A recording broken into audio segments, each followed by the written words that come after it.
அனைவருக்கும் வணக்கம். இது சங்கிலியன் செய்திகள். செய்திகள் வாசிப்பவர் செய்தியாளர் எஸ். கலாதேவன். இன்றைய முக்கிய செய்திகள்: இலங்கை மற்றும் மத்திய கிழக்கு நாடுகளின் யுத்தம் சம்பந்தமான விசேட செய்திகள். நாடு இக்கட்டான நிலையில், எரிபொருளை வீணாக்காதீர், எரிபொருள் கூட்டுத்தாபனம் கோரிக்கை. ஈரான் கப்பலில் என்ஜின் கோளாறு, திருமலைக்கு செல்வதில் சிக்கல் என்கிறார் அமைச்சரவை பேச்சாளர் நலிந்த ஜைதிஸ. அசைக்க முடியாத ஆதரவு ஈரானுக்கு உறுதியளித்த புட்டின்.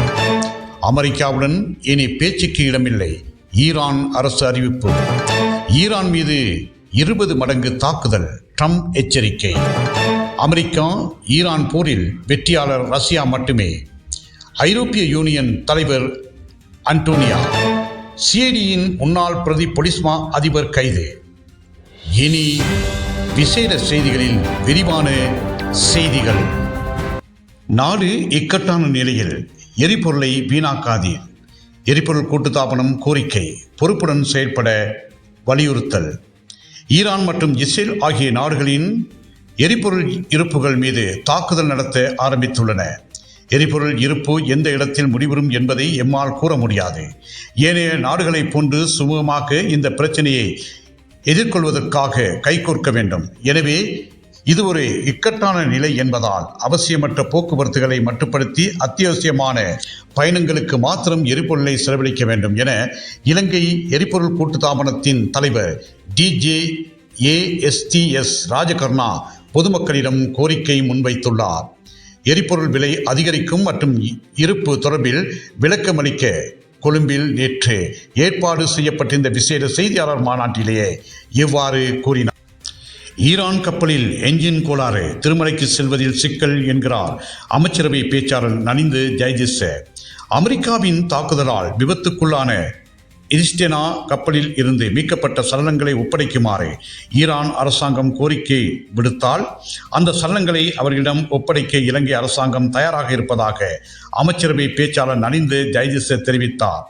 மேலும் விபத்துக்குள்ளான இரிஸ்டெனா கப்பல் தற்போது வரையில் இலங்கை தரைப்பகுதியிலிருந்து 9 கடல் மைல் தொலைவில் இருப்பதாகவும், கப்பலின் என்ஜினில் கோளாறு இருப்பதால் இலங்கை கடற்படையால் அந்த கப்பலை பொறுப்பேற்று திருகோணமலை துறைமுகத்துக்கு எடுத்து செல்வதில் சிக்கல் நிலை ஏற்பட்டுள்ளதாகவும் அவர் சுட்டிக்காட்டினார்.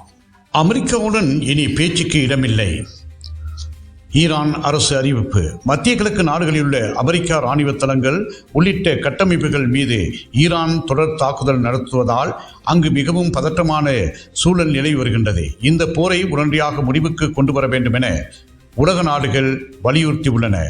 இந்த நிலையில் அமெரிக்காவுடன் பேச்சுவார்த்தைகள் நடத்துவது இனி தங்களது நிகழ்ச்சி நிரல் இல்லை எனவும், தெற்காசியாவில் உள்ள அமெரிக்கா மற்றும் இஸ்ரேலிய தளங்களை குறிவைத்து நடத்தப்படும் தாக்குதல்கள் தொடரும் எனவும் ஈரான் வெளியுறவு அமைச்சர் சயாத் அப்பாஸ் அக்ராச்சி தெரிவித்துள்ளார். முன்னதாக அமெரிக்கா மற்றும் இஸ்ரேலின் படைகள் இணைந்து நடத்திய கூட்டு தாக்குதலில் ஈரானின் தலைமை மதகுரு அயத்துல்லா அலி கமேனி உட்பட 1300க்கும் அதிகமான மக்கள் கொல்லப்பட்டமை குறிப்பிடத்தக்கது. அசைக்க முடியாத ஆதரவு ஈரானுக்கு உறுதியளித்த புட்டின். ஈரானுக்கு அசைக்க முடியாத ஆதரவை வழங்குவோம் என்று ரஷ்ய ஜனாதிபதி புட்டின் ஈரானின் புதிய ஆன்மீக தலைவருக்கு வாழ்த்து தெரிவித்துள்ளார். தெற்காசிய நாடான ஈரானின் புதிய ஆன்மீக தலைவராக தேர்ந்தெடுக்கப்பட்டுள்ள அயத்துல்லா அலி கமேனியின் மகன் முஜ்தபா கமேனியின் உயிருக்கு உத்தரவாதம் இல்லை என்று இஸ்ரேலும் அமெரிக்காவும் மிரட்டல் விடுத்துள்ள இந்த நிலையில் ரஷ்ய ஜனாதிபதி புட்டின் ஈரானின் புதிய ஆன்மீக தலைவருக்கு வாழ்த்து செய்தியோடு தன் ஆதரவையும் தெரிவித்துள்ளார். ஈரான் மீது 20 மடங்கு தாக்குதல், ட்ரம்ப் எச்சரிக்கை. ஹோர்முஸ் நீரிணையில் எண்ணெய் விநியோகத்தை தடுக்கும் பணியில் ஈடுபட்டால் ஈரான் மீது இன்னும் கடுமையாக தாக்குதல் நடத்தப்படும் என்று அமெரிக்க ஜனாதிபதி டொனால்ட் ட்ரம்ப் எச்சரிக்கை விடுத்துள்ளார். ஈரான் மீதான அமெரிக்கா மற்றும் இஸ்ரேல் படைகளின் தாக்குதல் தீவிரமடைந்துள்ளது. இதனால் வளைகுடா நாடுகளில் பெரும் பதட்டம் நிலவுகிறது. ஈரானும் அமெரிக்க இராணுவ தளங்கள் அமைந்துள்ள வளைகுடா நாடுகள் மீது பதில் தாக்குதல் மேற்கொண்டுள்ளது. இதனால் வளைகுடா நாடுகளில் மசகு எண்ணெய் உற்பத்தி பாதிப்படைந்துள்ளது.